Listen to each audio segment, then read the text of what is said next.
Here in Sweden, on the frozen lakes close to the Arctic Circle, chassis engineer Lutz Hahn is testing the Rolls Royce Wraith in temperatures as low as -40 degrees.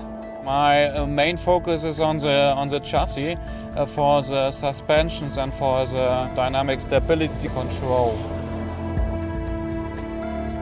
We test the car on slopes with different levels of grip to optimize traction.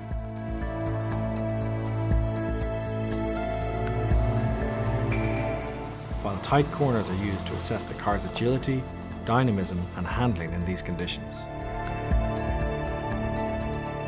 We use the West Frozen Lake for testing the stability control and some different modes. During the testing, the traction and stability controls are turned off to show how the chassis performs without the aid of the technology. The controls are then turned back on to optimize and refine the car for flawless performance in all conditions. Over the course of the testing, data is constantly generated and analyzed to aid Lutz in the development and refinement of the car.